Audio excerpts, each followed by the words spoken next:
வணக்கம். என் பேர் Kausalya, law of attraction coach, Reiki angelic master and tarot reader. உங்களுக்கு முன்னாடி இருக்க 3 ஆப்ஷன்ஸில் எது ரெசனேட் ஆகுதோ அந்த ஆப்ஷன் நீங்கள் சூஸ் பண்ணுங்கள். வணக்கம். என் பேர் Kausalya, law of attraction coach, Reiki angelic master, tarot reader. So இந்த வாரத்துக்கான ரீடிங் நம்ம பார்க்க போகிறோம். ஸோ இந்த வாரம் ஆப்ஷன் ஏ சூஸ் பண்ணவங்களுக்கு பார்த்திங்கன்னா ரொம்பவே எனர்ஜெட்டிக்காக இருக்கும். சில பேர் லாங் ட்ராவல் பிளான் பண்ணுவீங்க, ஒரு ட்ரிப்ஸ் போகலான்னு பிளான் பண்ணுவீங்க, வெக்கேஷன் எங்கே போகலாம், இந்த மாதிரியான விஷயங்களில் உங்களோட ஆக்ஷன்ஸ் எடுக்க ஆரம்பிச்சிருப்பீங்க. கேரியரை பொறுத்த வரைக்கும் பார்த்திங்கன்னா உங்களுடைய இன்னர் ஸ்ட்ரென்த்தை நீங்கள் உணரணும். அதாவது என்னென்னா, நமக்கு இந்தளவுக்கு கேப்பபிலிட்டி இருக்கா, நம்மளால் இந்த சேலஞ்சஸை ஃபேஸ் பண்ண முடியுமான்ற டவுட்ஸ்லாம் இருக்கும். ஆக்சுவலாக உங்களுக்கு நீங்கள் நினைக்கிறத விட நீங்கள் பவர்ஃபுல்லான ஆளுன்றது தெரியல. ஸோ உங்களால் வரக்கூடிய அப்டக்கல்ஸை ஈஸியாக ஹேண்டில் பண்ண முடியும். ஒன்லி உங்களோட இன்னர் பவரை நீங்கள் உணர்ந்துக்கிட்டால் தான். ஸோ இந்த வீக்கில் நீங்கள் ஹெல்ப் கேட்க ஓப்பன் மைண்டடாக இருங்க. இதை போய் நான் அவங்கக்கிட்ட கேட்டால் அவங்க ஹெல்ப் பண்ணுவாங்களா அப்படின்னு நீங்களே உங்களை பிளாக் பண்ணிக்காமல் நீங்கள் ஹெல்ப் கேட்கும்போது உங்களுக்கு இருக்கக்கூடிய ஓவர் ரெஸ்பான்சிபிலிட்டிஸ் இருக்குது இல்லையா, ஸோ அது குறையும். ஸோ அதனால் ஏற்படக்கூடிய ஸ்ட்ரெஸ்ஸும் குறையும். இந்த வீக் உங்களுக்கு ஹெல்ப் கிடைக்கும். ஈவன் ப்ரொஃபஷ்னல் லைஃபாக இருக்கட்டும், ஃபேமிலி லைஃபாக இருக்கட்டும், உங்களுக்கு இருக்கக்கூடிய ஒர்க்கை மற்றவங்கள்ட்ட ஷேர் பண்ணி கொடுங்க, ஹெல்ப் கேளுங்க. அப்படி கேட்கும்போது நீங்கள் அந்த விஷயத்தை ரொம்ப ஈஸியாக முடிக்க முடியும். ஸோ இந்த வாரத்தில் நீங்கள் உங்களோட இன்னர் ஸ்ட்ரென்த்தை உபயோகிக்கும் பொழுது நிறைய போல்ட் ஸ்டெப்ஸ்லாம் ப்ரொஃபஷ்னலாக எடுப்பீங்க. பெரிய அளவான ஸ்டெப்ஸ்லாம் கேரியர் ஓரியன்டாக இருக்கும். ஸோ பிஸ்னஸ் பண்ணுறவங்க கூட பார்த்திங்கன்னா புதுசாக ஏதாவது ஸ்டார்ட் பண்ண விரும்புகிறீங்க, பட் கொஞ்சம் பயத்திலே உட்காந்துருக்கீங்கன்னா இந்த வீக் நீங்கள் புஷ் பண்ணுறது பெட்டராக இருக்கும். ஏன்னா இது ரைட் டைம். இந்த டைமில் கேரியர் சேஞ்ச் பண்ணணும்னு நினைக்கிறவங்களும் இந்த டைமில் உங்களை புஷ் பண்ணி அந்த கம்ஃபர்ட் ஜோனில் வெளில வர்றது ரொம்ப நல்லாயிருக்கும். அந்த ஸ்டெப்ஸையும் நீங்கள் பண்ணுவீங்க. எக்ஸ்பென்சஸை பொறுத்த வரைக்கும் கொஞ்சம் கேர்ஃபுல்லாக இருங்க. தேவையில்லாத விஷயத்தில் நிறைய எக்ஸ்பென்ஸ் பண்ணுறதுக்கு டெம்ப்ட் பண்ணும். திடீர்னு இப்போ வெக்கேஷன், தட்ஸ் ஓகே, வெக்கேஷனுக்கு நீங்கள் எக்ஸ்பென்ஸ் பண்ணுறீங்க. அதுவே உங்களுடைய பட்ஜெட்டு எல்லாத்தையும் பிளான் பண்ணி லிமிட்டடாக பண்ணுங்கள். ஏன்னா அது சில டைம் ஓவர் எக்ஸ்பென்சஸில் கொண்டு இழுத்து விட்டுரும். புதுசாக எதுவும் கடன் இந்த வீக்கில் வாங்க வேண்டாம். ஸோ அதெல்லாம் நீங்கள் கொஞ்சம் அவாய்ட் பண்ணிக்கோங்க. ஓகேங்களா? நிறைய பேருக்கு பார்த்திங்கன்னா ஒரு நியூ ப்ரொப்போசல், ஒரு என்கேஜ்மெண்ட் நடக்கிறது. சில பேர் ரொம்ப நாளாக ப்ரெக்னென்ட் ஆகணும்னு வெயிட் பண்ணிகிட்ருக்கவங்களுக்கு கன்சீவ் ஆகிறது. ஸோ இந்த மாதிரி விஷயங்கள், நல்ல விஷயங்கள்லாம் நிறையா நடக்கும் இந்த வாரத்தில். உங்களுக்கு யார் மேலேயாவது ரொம்ப நாளாக க்ரஷ்ஷாக இருந்தது, லவ் ப்ரப்போஸ் பண்ணணுமா அப்படின்லாம் யோசனை பண்ணிகிட்ருப்பீங்க. அது இந்த வீக்கில் பாசிபிளாக இருக்கும். எய்தர் அவங்க ப்ரப்போஸ் பண்ணுவாங்க, இல்லை நீங்கள் தைரியமாக போய் ப்ரப்போஸ் பண்ணுவீங்க, அவங்க அதை அக்செப்ட் பண்ணுவாங்க. அந்த மாதிரியான நல்ல விஷயங்கள்லாம் இந்த வாரத்தில் நடக்கிறதுக்கு சான்சஸ் இருக்குது. ஸோ ஸ்டூடெண்ட்டாக இருக்கிறவங்க இப்போ எஜுகேஷனில் இருக்கிறீங்க, படிக்கிறீங்க, ஹையர் எஜுகேஷனோ இல்லை நீங்கள் எனி எஜுகேஷன்ஸ் இல்லை இப்போ படிச்சுட்ருக்கீங்க அப்படின்னு பார்த்தீங்கன்னா உங்களை பொறுத்த வரைக்கும் நிறைய டவுட்ஸும் குழப்பமும் மைண்டில் இருக்கும். ஸோ இதை என்னால் பண்ண முடியுமா, ஈவன் இப்போ எக்ஸாம்ஸ் டைம்ன்றதுனால படிக்கிற பிள்ளைங்களுக்கு கூட இது என்னால் முடியுமா முடியாதா அப்படின்ற மாதிரி இன்செக்யூரிட்டிஸ் நிறையா இருக்கும். ஸோ அதை என்ன பண்ணணுன்னா, அது ஒன்லி உங்கள் மைண்ட்லேருந்து தான் வருது, பட் ரியாலிட்டி அது கிடையாதுன்றதை நீங்கள் உணர்ந்துக்கணும். உங்கள் டேலண்ட்டை நீங்கள் நம்புங்க. நீங்கள் நம்புங்க. ஸோ அதனால் உங்களால் நினைக்கிற விஷயங்களை அச்சீவ் பண்ண முடியும். ஸோ ஓவராலாக இந்த வீக்கில் பார்த்திங்கன்னா என்ன ஒரு அட்வைஸாக உங்களுக்கு ஏஞ்சல்ஸ் சொல்கிறாங்க அப்படின்னா, உங்களுடைய பர்சனல் லைஃப்பாக இருக்கட்டும், ப்ரொஃபஷ்னல் லைஃப்ஸாக இருக்கட்டும், நீங்கள் சில விஷயங்களை பேலன்ஸ்டாக வச்சுக்கணும். எல்லாமே நீங்கள் உங்கள் தலையில் போட்டுக்கிட்டு ஒர்க் பண்ணிவிட்டு ரெஸ்பான்சிபிலிட்டிஸ் அதிகமாக வச்சுக்கிட்டு ஹெல்ப் கேட்காமல் இருக்கக்கூடாது அப்படின்னு சொல்கிறாங்க. ஸோ அதே டைமில் மற்றவங்க என்ன திங்க் பண்ணுறாங்கன்றத, ஏன்னா இந்த வீக் பார்த்திங்கன்னா உங்களுக்கு கொஞ்சம் அக்ரெசிவாக இருக்கிறதுனால ஈஸியாக கோவம் வரும். என்னடா நம்மளே செஞ்சிட்ருக்கோம், அவங்க எதை ஹெல்ப்புமே பண்ண மாட்றாங்கன்னு நீங்கள் வாயை திறந்து ஹெல்ப் கேட்காமலே உங்களுக்கு என்ன மாதிரி இருக்குன்னா, அவங்களே புரிஞ்சுட்டு ஹெல்ப் பண்ணணும், அந்த மாதிரி மென்டாலிட்டிலாம் இருக்கும். பட் அதுக்கு பாசிபிலிட்டிஸே கிடையாது. நம்ம வாயை திறந்து கேட்காத வரைக்கும் நம்ம மைண்டில் என்ன நினைக்கிறோன்றது மற்றவங்களுக்கு தெரியாது. ஸோ ஓப்பன் மைண்டோட ஹெல்ப் கேளுங்க, ஷேர் பண்ணி ஒர்க் பண்ணுங்கள், பேலன்ஸ்டாக நடந்துக்கோங்க. ஸோ பேலன்ஸ்டாக இருக்கும்போது நீங்கள் ஷேர் பண்ணி ஒர்க் பண்ணால் தான் உங்களுக்கு ஒர்க் லைஃப் பேலன்ஸும் இருக்கும். அதே தான் ஃபேமிலி லைஃப்லேயும் டென்ஷன் இல்லாமல் இருக்கும். ஓகேங்களா? ஸோ அதுக்கப்புறம் ஃபைனான்ஷியல் விஷயத்தில் நான் சொன்ன மாதிரி கேர்ஃபுல்லாக இருக்கணும். நிறையா சேவ் பண்ணுங்கள். அன்னெசரி எக்ஸ்பென்சஸ் தூண்டும். ஒரு தடவைக்கு 2 தடவைக்கு யோசிச்சுக்கோங்க. இப்போது இது எனக்கு தேவையா, இது என்னோடய பட்ஜெட் இருக்கா, இன்னும் 1 or 2 மந்த்ஸ்க்கு நான் எப்படி ஃபைனான்ஷியல் ஹேண்டில் பண்ணுவேன், அது எல்லாமே யோசிச்சுக்கோங்க. புது இஎம்ஐஸ், டெப்ஸ் இது மாதிரிலாம் போகிறீங்கன்னா, புதுசாக பொருள் வாங்குறீங்க இஎம்ஐலன்னா, ஆல்ரெடி இருக்கிற எக்ஸிஸ்டிங் இஎம்ஐயும் இதுவும் வந்து ஜாயின் ஆச்சுன்னா என்னால் எப்படி பே பண்ண முடியும், இந்த மாதிரி எல்லாத்தையும் அனலைஸ் பண்ணிவிட்டு அதுக்கப்புறம் நீங்கள் காலை வைக்கணும். ஸோ இதுதான் வந்து ஓவரால் கைடன்ஸாக இந்த வீக்கு வந்திருக்கு. ஓகேங்களா? நன்றி, வணக்கம். ஸோ ஆப்ஷன் 2 சூஸ் பண்ணவங்களுக்கு வந்து இந்த வாரம் எப்படி இருக்கும் அப்படின்னு வந்து பார்த்தீங்கன்னா, இது வரைக்கும் ஏதாச்சும் நீங்கள் ஒரு ஹெல்த் இஷ்யூஸ் வந்து நீங்கள் ரொம்ப நாளாக அனுபவிச்சுட்ருக்கீங்கன்னா அதுலேருந்து ஒரு ரெக்கவரி கிடைக்கும். நீங்கள் ஒரு செக்கப்புக்கு போவீங்க, ரெகுலராக ட்ரீட்மெண்ட் எடுத்துகிட்ருப்பீங்க, இப்போ செக்கப்புக்கு போகும்போது அது கிளியர் ஆகிடுச்சு அப்படின்ற மாதிரி ஒரு நல்ல நியூஸ் வந்து டாக்டர்கிட்டேருந்து உங்களுக்கு வந்து கிடைக்கும். ஸோ இந்த வாரம் வந்து பார்த்திங்கன்னா நீங்கள் உங்களுக்கான மீ டைம் வந்து ஸ்பெண்ட் பண்ணுவீங்க. ஸோ இது எனக்கான டைம், உங்களுக்கு பிடிச்ச விஷயங்களை வந்து செய்வீங்க, உங்களுக்கும் நேரம் தேவை அப்படின்ற ரியலைசேஷன் வந்து இருக்கும். ஆனால் என்னென்னா, நீங்கள் கேரியர் லைஃப்பை பொறுத்த வரைக்கும் மிஸ் பண்ண விஷயங்களை நினச்சி ஃபீல் பண்ணிகிட்டே இருப்பீங்க. ஐயோ இந்த ஆப்பர்ச்சுனிட்டி மிஸ் பண்ணிட்டோமோ அப்படின்ட்டு.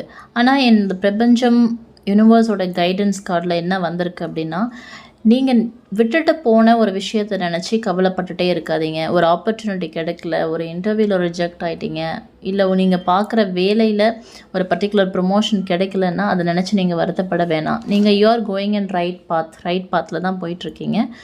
ஸோ நீங்கள் உங்ககிட்ட கரண்ட்டாக என்ன இருக்கோ அதை பார்த்து நீங்கள் வந்து கிரேட்ஃபுல்லாக இருங்க. அது வந்து மல்டிப்ளை ஆகும் அப்படின்ற மாதிரி வந்து சொல்கிறாங்க. ஃபைனான்ஷியல் ஸ்டெபிலிட்டி அண்ட் செக்யூரிட்டிலாம் இந்த வாரம் வந்து பார்த்திங்கன்னா ஓரளவுக்கு நல்லா தான் இருக்குது. இது வரைக்கும் இருந்த ஸ்ட்ரகிள்ஸ் வந்து எண்ட் ஆகிட்டு புதுசாக சோர்ஸஸ் ஆஃப் இன்கம், அடிஷ்னலாக நான் என்ன மாதிரியான இன்கம்லாம் ஜென்ரேட் பண்ணலாம் அப்படின்ட்டு ஒரு நியூ ஜேர்னியை வந்து சில பேர் ஸ்டார்ட் பண்ணுவாங்க. அதாவது ஒரு ப்ரைவேட் ஜாபில் இருந்துக்கிட்டே சைடில் ஒரு சின்ன பிஸ்னஸ்ஸு, இல்லை ஒரு ஃப்ரீலான்சிங் ஒர்க்கு, இந்த மாதிரிலாம் ஸ்டார்ட் பண்ணுவாங்க. ஹவுஸ் ஒய்ஃபாக இருக்கவங்க வந்து ஓகே இது வரையும் இருந்துட்டோம், இனிமேல் நம்ம ஏதாச்சும் வந்து ஒரு சோர்ஸ் ஆஃப் இன்கம் வந்து நமக்கு வேணும், அதுக்கு என்ன பண்ணலாம் அப்படின்னு அதை பற்றின விஷயங்களை தெரிஞ்சுக்கிறதுக்கு ஆக்ஷன் எடுப்பாங்க. ஓகேங்களா? ஸோ சில டெப்ட்ஸ் இருக்கும் இல்லையா, அவங்களுக்கு வந்து சில கடன்கள்லாம் இருந்திருக்கும். இந்த மாதிரி சின்ன சின்ன கடன்களை வந்து ஃபஸ்ட்டு க்ளோஸ் பண்ணிடுவோமே அப்படின்னு சொல்லிட்டு இந்த வாரம் அதுக்கான இனிஷியேட்டிவ் வந்து எடுப்பீங்க. சில பேர் க்ளோஸ் பண்ணவும் செய்வீங்க. பார்ட்னரை பொறுத்த வரைக்கும் சப்போர்ட்டிவாக இருப்பாங்க. ஃபேமிலியை வந்து எமோஷ்னலாக சாட்டிஸ்ஃபை வச்சுக்கணும் அப்படின்ட்டு இந்த வாரம் யோசிப்பீங்க. ஸோ அதனால் ஃபேமிலியோடு எங்கேயாவது வெளியே போகிறது, டெம்பிள் விசிட் பண்ணுறது, இந்த மாதிரியான விஷயங்கள்லாம் வந்து ஆக்ஷன் எடுக்கிற மாதிரி காமிக்குது. ஸோ படிக்கிற குழந்தைங்க இருக்கிறாங்க, இல்லை உங்கள் வீட்டில் இருக்காங்க, நீங்கள் இந்த ஆப்ஷன் சூஸ் பண்ணியிருக்கீங்க அப்படின்னா அவங்க விஷயத்தில் வந்து பார்த்திங்கன்னா நெகட்டிவான விஷயங்கள், இப்போ படிக்கிற போது நம்ம ஒரு ஹையர் எஜுகேஷனை சூஸ் பண்ணும்போதோ ஒரு பர்டிகுலர் கோர்ஸை சூஸ் பண்ணும்போதோ நிறையா நெகட்டிவிட்டி வரும். இதெல்லாம் ஏன் நீ எடுக்கிற, பட் அது உங்களோட பேஷனாக இருக்கும், பட் நிறையா நெகட்டிவிட்டி சரௌண்டிங்கில் இருக்கும். இதுக்கு வந்து ஸ்கோப் கிடையாது, இது படித்தா சக்ஸஸ்ஃபுல் ஆக முடியாது. பட் அதெல்லாம் லிசன் பண்ணாமல் உங்கள் ஹார்ட்டை நீங்கள் ஃபாலோ பண்ணணும். அப்படி பண்ணிங்கன்னா நீங்கள் வந்து வின் பண்ணுவீங்க அப்படின்னு சொல்கிறாங்க. அதுக்கப்புறம் வந்து பார்த்திங்கன்னா ஓவராலாக உங்களுக்கு வந்து இந்த வாரத்தோட கைடன்ஸ் வந்து என்னென்னா, உங்களுடைய திங்கிங்கை நீங்கள் ஷிஃப்ட் பண்ணணும். அப்படி ஷிஃப்ட் பண்ணிங்கன்னா உங்களுக்கு ஏற்படக்கூடிய அப்டக்கல்ஸை நீங்கள் ஓவர் கம் பண்ணணும். திங்கிங்கை ஷிஃப்ட் பண்ணால் என்ன அப்படின்னா, ஸோ உங்களையே நீங்கள் வந்து குறைவாக மதிப்பிட்டுருக்கிறது. ஒரு விஷயத்தை ஆக்ஷன்ஸ் எடுக்கிறதுக்கு முன்னாடியே ஐயோ அது சக்ஸஸ்ஃபுல்லாக ஆகுமா ஆகாதா அப்படின்னு சொல்லிட்டு நீங்களே ஒரு ஸ்டெப் பின்வாங்கிறது. அந்த மாதிரி இல்லாமல் நீங்கள் வந்து உங்களோட திங்கிங்கை, உங்களோட எண்ணங்களை ஷிஃப்ட் பண்ணி நீங்கள் ஸ்டெப்ஸை எடுக்கும்போது உங்களால் அப்டக்கல்ஸை ஓவர் கம் பண்ண முடியும். மீன்வைல் வந்து உண்மை என்னன்றதை அக்செப்ட் பண்ணிக்கணும். சில ஆப்பர்ச்சுனிட்டி கிடைக்கலனா கூட இட்ஸ் ஓகே, இது கிடைக்கல, அடுத்து நான் மூவ் ஆன் ஆக ரெடியாக இருக்கணும், அடுத்து என்னன்னு பார்க்கணும். பின்னாடி திரும்பி பார்க்காதீங்க, முன்னாடி வந்து ஃபார்வர்ட் மூவ் ஆன் ஆக ஆரம்பிங்க, உங்களுக்கு மென்டல் கிளாரிட்டி கிடைக்கும் அப்படின்னு சொல்லி ஏஞ்சல்ஸ் வந்து கைடன்ஸ் கொடுக்குறாங்க. ஓகேங்களா? இந்த ரீடிங் உங்களுக்கு ரெசனேட் ஆச்சுன்னா கமெண்ட் செக்ஷனில் நீங்கள் தெரிவிங்க. இண்டிவிஜுவல் ரீடிங் புக் பண்ணிக்கணும்னா இண்டிவிஜுவல் ரீடிங் வந்து கமெண்ட் செக்ஷனில் இருக்க வாட்ஸ்அப் நம்பருக்கு மெசேஜ் பண்ணி புக் பண்ணிக்கோங்க. நன்றி. ஆப்ஷன் 3 சூஸ் பண்ணுவாங்க இந்த வாரம் வந்து பார்த்திங்கன்னா ஒரு ஃபிட்னஸ் ரிலேட்டடான டெசிஷன்ஸ் எடுப்பீங்க. ஒரு ஜிம்மில் போய் ஜாயின் பண்ணுறதோ, இல்லை யோகா, ஏரோபிக்ஸ் ஏதோ ஒன்றுத்தில் வந்து ஜாயின் பண்ணணும். Some kind of physical activity வந்து எனக்கு வேணும், நான் இனி வந்து ஹெல்த்தியான லைஃப் ஸ்டைல் வந்து வாழ போகிறேன் அப்படின்னு சொல்லிட்டு ஒரு டயட்டில் சேஞ்சஸ் கொண்டு வர்றது, ப்ளஸ் இந்த மாதிரியான ஆக்ஷன்ஸ்லாம் எடுக்கிறது, இந்த மாதிரியான ஆக்டிவிட்டி ஸ்பெசிஃபிக்காக வந்து உங்களுடைய ஃபிசிக்கல் பாடி ரிலேட்டடான டெசிஷன்ஸை இந்த வாரம் வந்து நீங்கள் எடுப்புவீங்க. அதுக்கப்புறம் கேரியரை பொறுத்த வரைக்கும் பார்த்திங்கன்னா இது வரைக்கும் என்ன நம்ம கேரியர் லைஃப்பில் வந்து சாதித்தோம், ஏதாச்சும் ஒன்று லாங் லாஸ்டிங்காக வேணும், பர்மனெண்ட்டாக வேணும், அதுக்கு என்ன பண்ணுறது அப்படின்னு சொல்லிட்டு அது ஓரியன்டான ஆக்ஷன்ஸ்லாம் எடுப்பீங்க. அது சம்மந்தமான ஏதாவது கோர்ஸ் அடிஷ்னலாக படிக்கிறதா இருக்கலாம், இல்லை ஒரு கேரியரை சேஞ்ச் பண்ணலாம், உங்களுடைய கேரியரை ரீடிஃபைன் பண்ணலாம், இந்த மாதிரியான விஷயங்கள்லாம் பண்ணுவீங்க. ஸோ பிஸ்னஸ் பண்ணுறவங்களும் வந்து இது வரைக்கும் அவங்க பண்ணிகிட்ருக்க ஸ்ட்ராட்டஜிலேருந்து ஒரு டிஃப்ரெண்ட்டான மெத்தட்ஸ்லாம் ஃபாலோ பண்ணுவீங்க. மேபி மார்க்கெட்டிங் டீம் சேஞ்ச் பண்ணுறது, சம் டிஃப்ரெண்ட் கைண்ட் ஆஃப் சேஞ்சஸை வந்து உங்கள் பிஸ்னஸில் வந்து கொண்டு வருவீங்க. லாங் டேர்மாக லைஃப்பை வந்து செக்யூர் பண்ணணும் அப்படின்ற தாட் வந்து இந்த வீக் வந்து ரொம்ப அதிகமாகவே இருக்கும். அதுக்கு காரணம் வந்து உங்களுடைய பாஸ்ட் மிஸ்டேக்ஸ் நீங்கள் இது வரைக்கும் மேக் பண்ணியிருப்பீங்க. ஸோ அதுலேருந்து சில விஷயங்கள் வந்து உங்களுக்கு உணர்த்திருக்கும், எனக்கு வந்து ஒரு லாங் டேர்ம் செக்யூரிட்டி வேணும்னு. ஸோ அதனால் சில பேர் வந்து இந்த இன்சூரன்ஸ் ரிலேட்டடாக என்கொயர் பண்ணுறது, இன்வெஸ்ட்மெண்ட்டு ரிலேட்டடாக என்கொயர் பண்ணுறது, ஸோ என்ன மாதிரி இன்வெஸ்ட் பண்ணால் என்ன மாதிரி அமௌண்ட் வரும், எப்படி நம்ம ஃப்யூச்சரை செக்யூர் பண்ணலாம்னு சொல்லிட்டு அதுக்கு தகுந்த ஆக்ஷன்ஸ்லாம் இந்த வீக்கில் வந்து எடுக்க ஆரம்பிப்பீங்க. ஃபைனான்ஷியல் விஷயத்தில் வந்து நிறைய கான்ஷியஸான டெசிஷன்ஸ் வந்து எடுப்பீங்க. அதுதான் உங்களுக்கு வந்து நல்லது, உங்கள் ஃபேமிலிக்கும் நல்லது தர மாதிரியான விஷயங்கள்லாம் எடுப்பீங்க. ரிலேஷன்ஷிப்பை பொறுத்த வரைக்கும் சாட்டிஸ்ஃபைடாக தான் இருக்கும். நம்ம ஆப்ஷன் 1க்கு சொன்ன மாதிரி இவங்களுக்கும் வந்து பார்த்திங்கன்னா ப்ரொப்போசல்ஸ்க்கு வந்து இந்த வாரம் வந்து பெஸ்ட்டாக காமிக்குது. ஸோ நியூ ப்ரொப்போசல், வெயிட் பண்ணிகிட்ருக்க ப்ரொப்போசலை அக்செப்ட் பண்ணுறது, இந்த மாதிரிலாம் இருக்கும். ஒரு கிளியர் ஐடியா இருக்கும் ரிலேஷன்ஷிப்பில், நான் யாரை சூஸ் பண்ணணும், அவங்க வந்து லாங் டேர்மாக என் கூட ட்ராவல் பண்ணுவாங்களா, இந்த மாதிரி நிறைய அனலைஸ் பண்ணி வந்து டிசைட் பண்ணுவீங்க ஒரு புது ரிலேஷன்ஷிப்பை சூஸ் பண்ணுறதா இருந்தால். எஜுகேஷன்ஸை பொறுத்த வரைக்கும் பார்த்திங்கன்னா எஜுகேஷனில் இருக்கிறவங்களுக்கு நல்லா தான் போகும். சில பேர் வந்து பழைய நினைவுகளை மைண்டில், அந்த நாஸ்டாலஜி மெமரிஸ்ன்ற மாதிரி பழைய நினைவுகளை மைண்டில் வந்து போட்டு அசைச்சிட்ருப்பீங்க. அன்எக்ஸ்பெக்டடாக உங்களுடைய ஸ்கூல் ஃப்ரெண்ட்ஸ் மீட் பண்ணுறது, ஒரு கெட் டுகெதர் வந்து அரேஞ்ச் பண்ணுறது, இந்த மாதிரியான விஷயங்கள்லாம் வந்து நிறையா நடக்கும். ஓவராலாக கைடன்ஸ் வந்து பார்த்திங்கன்னா நீங்கள் உஷாராக இருக்கணும்னு சொல்லிட்டு பாஸ்ட்டில் சில மிஸ்டேக்ஸ் உங்கள் லைஃப்பில் நடந்திருக்கும். அதனால் நம்ம உஷாராக இருக்கணும்ன்ட்டு நீங்கள் வந்து நம்பாமல் இருக்கிறது ஓகே, அனலைஸ் பண்ணுறது ஓகே, கொஞ்சம் ஓவராகவே நம்பாமல் ரொம்ப சந்தேகப்பட்டு விஷயங்களை வந்து டக்குன்னு ஆக்ஷன் எடுக்காமல் யோசிச்சுட்டே இருப்பீங்க. ஸோ நிதானமாக இருக்கிறது நல்லது தான். பட் வந்து நீங்கள் ஓவர் டவுட் வந்து பட வேண்டாம். ஓரளவுக்கு அதை லிமிட் பண்ணிக்கணும் அப்படின்றது கைடன்ஸ் வந்து கொடுத்துருக்காங்க. ஏன்னா அந்தளவுக்கு நீங்கள் ஒரி பண்ண வேண்டிய அவசியம் வந்து கிடையாது.